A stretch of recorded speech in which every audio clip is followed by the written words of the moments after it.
yang semua dalam keadaan baik dan sehat ya.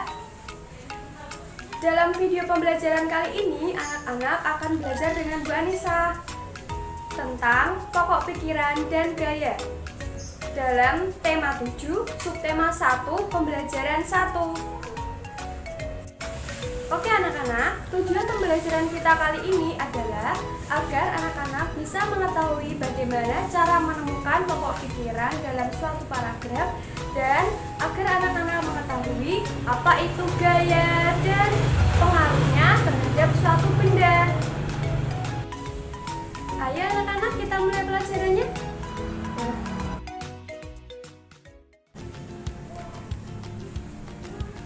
Lihat anak-anak, di samping Bu Anissa sudah ada teks bacaan. Kita baca bersama-sama ya.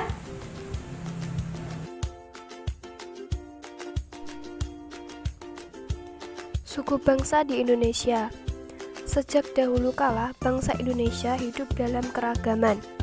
Kalimat Bhinneka Tunggal Ika pada lambang negara Garuda Pancasila bukan cuma slogan. Penduduk Indonesia terdiri atas beragam suku bangsa, agama, bahasa, adat, dan budaya, tetapi semua dapat hidup rukun berdampingan.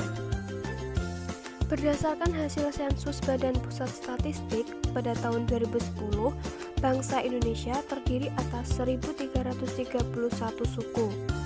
Berdasarkan sensus itu pula, suku bangsa terbesar adalah suku Jawa yang meliputi 40,2% dari penduduk Indonesia.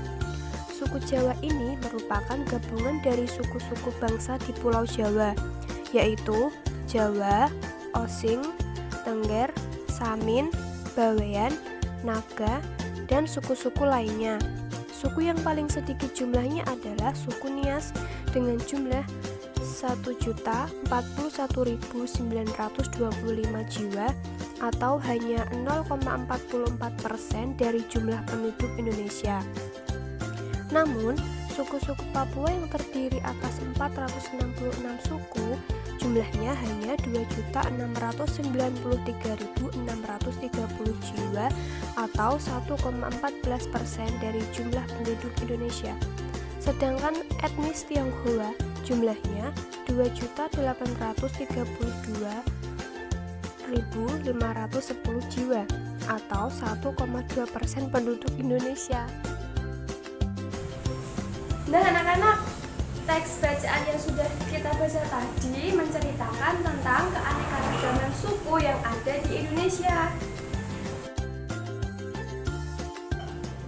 Oke anak-anak, sekarang kita akan belajar bagaimana cara menemukan pokok pikiran dalam sebuah paragraf. Tahukah anak-anak, dalam menemukan pokok pikiran dalam sebuah paragraf itu ada langkah-langkahnya loh. Bu Nisa beritahu ya langkah-langkahnya. Yang pertama, anak-anak harus membaca keseluruhan kalimat dalam sebuah paragraf. Yang kedua, menandai kalimat awal atau kalimat akhir atau kalimat awal dan akhir.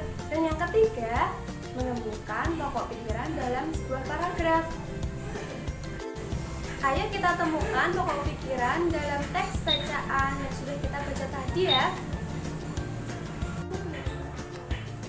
Pada paragraf ke-1, langkah yang pertama yaitu membaca keseluruhan kalimat dalam paragraf tersebut. Tadi sudah kita baca ya, langsung ke langkah kedua, yaitu menandai kalimat awal atau kalimat akhir atau kalimat awal dan akhir. Coba paragraf 1 ini, mana yang kita tandai? Tepat sekali. Kalimat yang kita tandai yaitu pada akhir kalimat. Karena kalimat tersebut menjadi dasar pengembangan sebuah paragraf.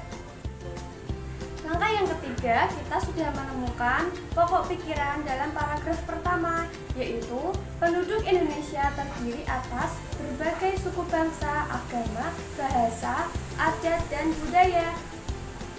Selanjutnya, paragraf kedua. Langkah-langkahnya seperti tadi ya.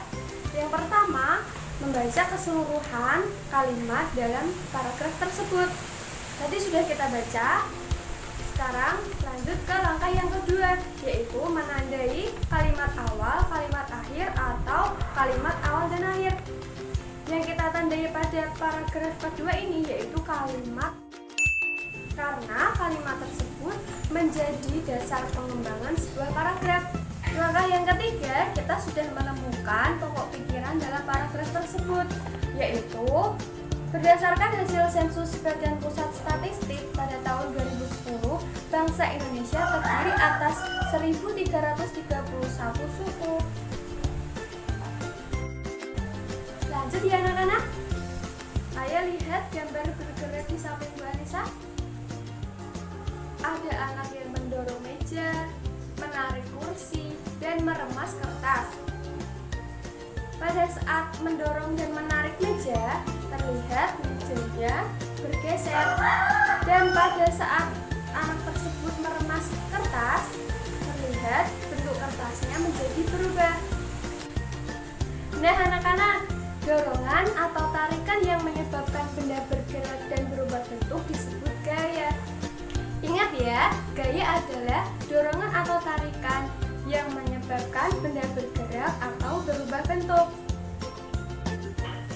Oke anak-anak, gaya itu ada bermacam-macam loh. Yang pertama, gaya otot.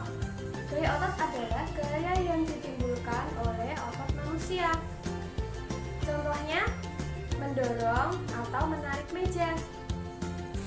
Yang kedua, gaya listrik. Gaya listrik adalah gaya yang ditimbulkan oleh benda yang bermuatan listrik. Contohnya, kipas angin akan bergerak apabila dihubungkan dengan sumber listrik.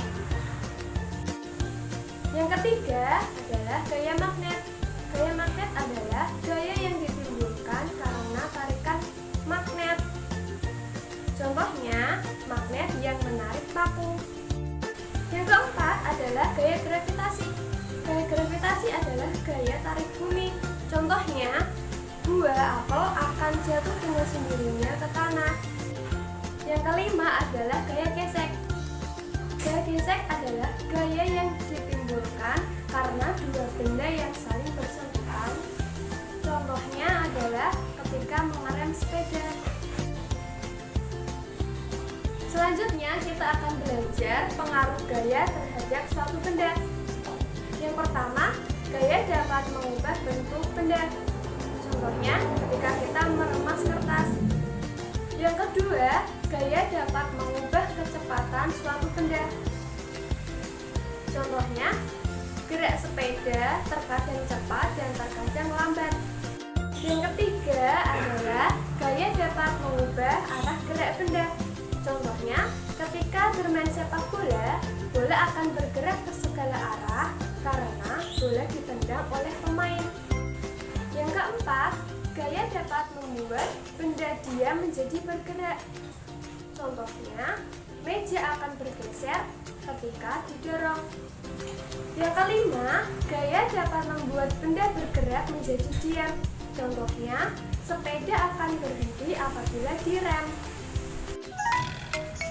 Itu tadi ya anak-anak pembelajaran kita kali ini. Sebelum kita tutup pembelajaran kali ini, kita ulas lagi ya pembelajarannya tadi.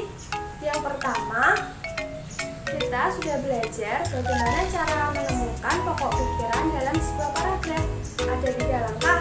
Yang pertama yaitu membaca keseluruhan teks paragraf. Kemudian yang kedua, menandai kalimat awal atau kalimat akhir atau kalimat awal atau akhir yang menjadi dasar pengembangan sebuah paragraf. Dan langkah yang ketiga yaitu menemukan pokok pikiran dalam sebuah paragraf.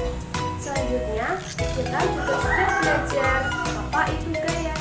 Gaya adalah sebuah tarikan atau dorongan yang menyebabkan benda bergerak atau berubah arah.